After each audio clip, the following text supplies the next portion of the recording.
이스라엘의 왕 르말야의 아들 베가 제2년에 유다 왕 우시야의 아들 요담이 왕이 되니 나이가 25세라 예루살렘에서 16년간 다스리니라. 그의 어머니의 이름은 여루사라 사독의 딸이더라. 요담이 그의 아버지 우시야의 모든 행위대로 여호와께서 보시기에 정직히 행하였으나 오직 산당을 제거하지 아니하였으므로 백성이 여전히 그 산당에서 제사를 드리며 분향하였더라. 요담이 여호와의 성전의 윗문을 건축하니라. 요담의 남은 사적과 그가 행한 모든 일은 유다왕 역대지략에 기록되지 아니하였느냐. 그때의 여호와께서 비로소 아람왕 르신과 르말야의 아들 베가를 보내어 유다를 치게 하셨더라. 요담이 그의 조상들과 함께 자매 그의 조상 다윗성의 조상들과 함께 장사되고 그 아들 아하스가 대신하여 왕이 되니라. 아멘.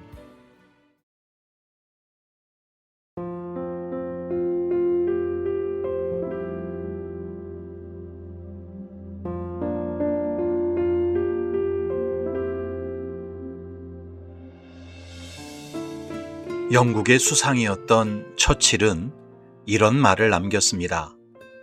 역사를 잊은 민족에게 미래는 없다. 지금 현실에서 일어나는 여러 가지 사건들은 결코 지금 처음 벌어지는 일들이 아닙니다.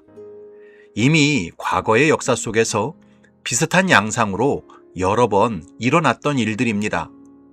따라서 과거의 역사는 현재의 길을 비춰주는 등불이요, 미래의 모습을 보여주는 거울입니다. 그러므로 과거 선배들이 저지른 실수와 잘못을 타산지석으로 삼아 경계로 삼는 사람은 지혜로운 사람이지만 동일한 실수와 잘못을 계속 반복하는 사람은 어리석은 사람입니다.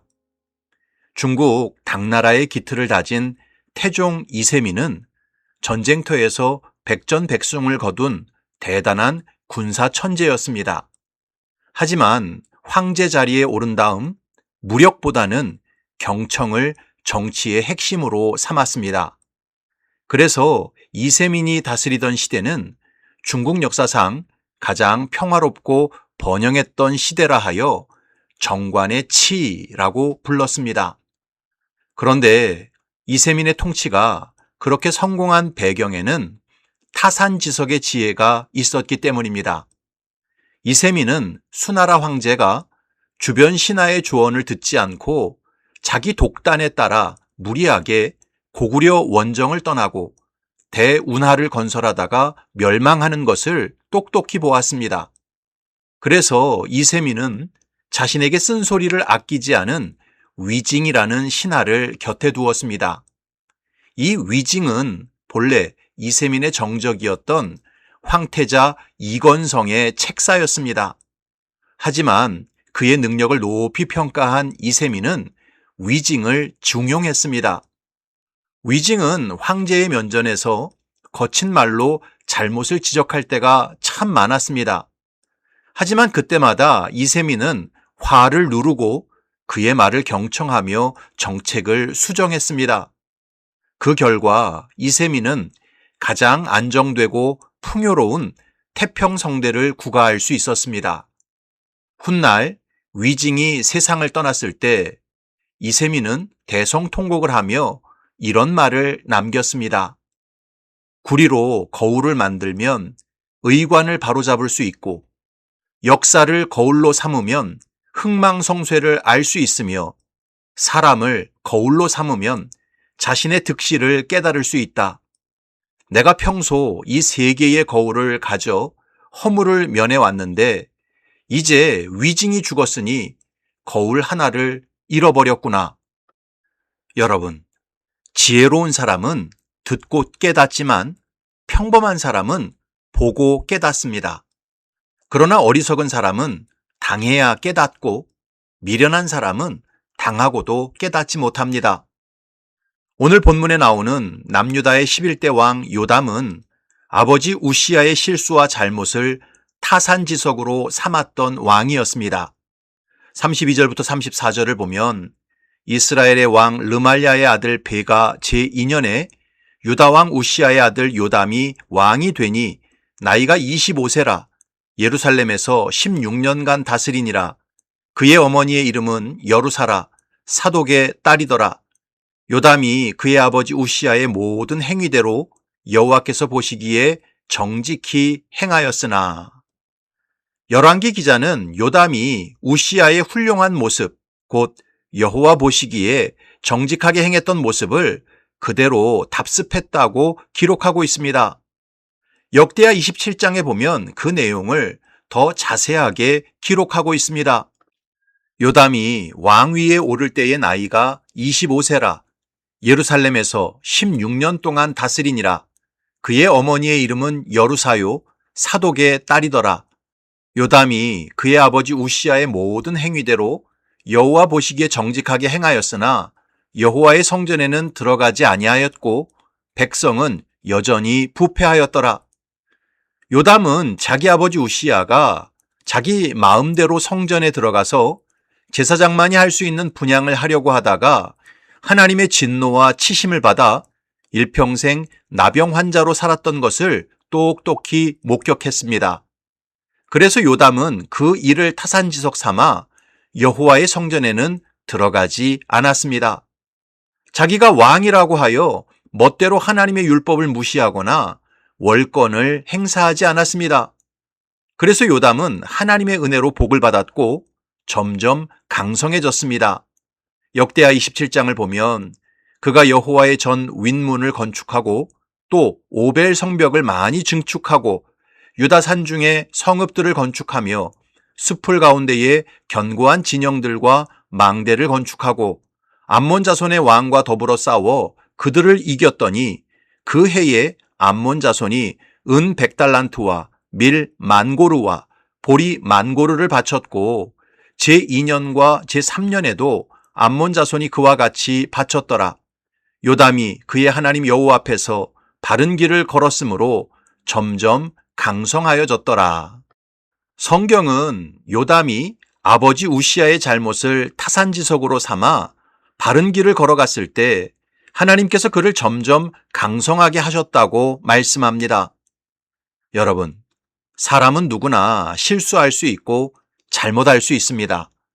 중요한 것은 실수와 잘못을 교훈 삼아 다시는 동일한 잘못을 반복하지 않는 것입니다. 앞사람이 뻔히 망하는 것을 보고도 계속 그 길로 나아가는 것은 너무나 어리석고 미련한 것입니다. 바벨론 제국의 마지막 왕이었던 벨사살을 생각해 보십시오. 그의 할아버지였던 느부갓네살은 바벨론 제국을 건설한 위대한 정복자였습니다. 하지만 느부갓네살은 자신이 이룬 업적에 도취되어 마음이 교만해졌습니다.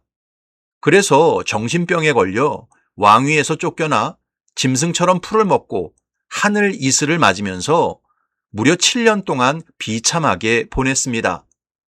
그 일을 겪은 후 비로소 하나님 앞에서 자신이 얼마나 나약한 존재인지를 깨닫고 겸손한 마음을 가졌습니다. 그 다음에야 왕위가 회복되었습니다. 이런 강력한 사건이 벨사살 집안에서 일어났었습니다. 그러나 벨사살은 이런 역사적 사건을 다 알면서도 메대와 바사 연합군이 성벽까지 쳐들어온 상황에서 귀족 1,000명을 모아놓고 대대적인 술 파티를 벌였습니다. 그것도 예루살렘 성전에서 가져온 거룩한 그릇을 가져다가 거기에 술을 따라 마시면서 온갖 우상들을 찬양했습니다. 그때 왕궁 벽에 손이 나타나 알 수 없는 글을 썼습니다. 너무 놀란 벨사살은 다니엘을 불러 그 상황과 그 글자의 의미를 물었습니다. 그때 다니엘이 이렇게 말했습니다. 기록된 글자는 이것이니 곧 메네 메네 데겔 우바르시니라. 그 글을 해석하건대 메네는 하나님이 이미 왕의 나라의 시대를 세워서 그것을 끝나게 하셨다 함이요. 데겔은 왕을 저울에 달아보니 부족함이 보였다 함이요. 베레스는 왕의 나라가 나뉘어서 메대와 바사 사람에게 준바되었다 함이니이다 하니 이에 벨사살이 명하여 그들이 다니엘에게 자주색 옷을 입히게 하며 금사슬을 그의 목에 걸어주고 그를 위하여 조서를 내려 나라의 셋째 통치자로 삼으니라. 그날 밤에 갈대아 왕 벨사살이 죽임을 당하였고 메대 사람 다리오가 나라를 얻었는데 그때의 다리오는 62세였더라. 여러분, 벨사살은 자기 할아버지 느부갓네살이 하나님 앞에서 얼마나 교만했고 그 교만으로 인해서 어떤 징계를 받았는지 분명히 알고 있었습니다. 하지만 그 일을 통해 전혀 배우지 않았습니다. 타산지석을 삼지 않았습니다. 그래서 결국 메대 사람 다리오에게 패하고 죽임을 당했습니다. 사랑하는 성도 여러분, 개인이든 민족이든 성경을 잊어버리고 역사를 잊어버리고 선대의 실수와 잘못을 잊어버리면 반드시 망할 수밖에 없습니다. 그러므로 겸손하게 역사의 교훈을 받아야 합니다. 바라기는 저와 여러분들이 성경과 역사의 교훈을 무시하지 말고 그 속에서 철저히 배우시기 바랍니다. 그래서 가장 바르고 건강하고 복된 생애를 살아가시기를 주님의 이름으로 축복합니다. 아멘.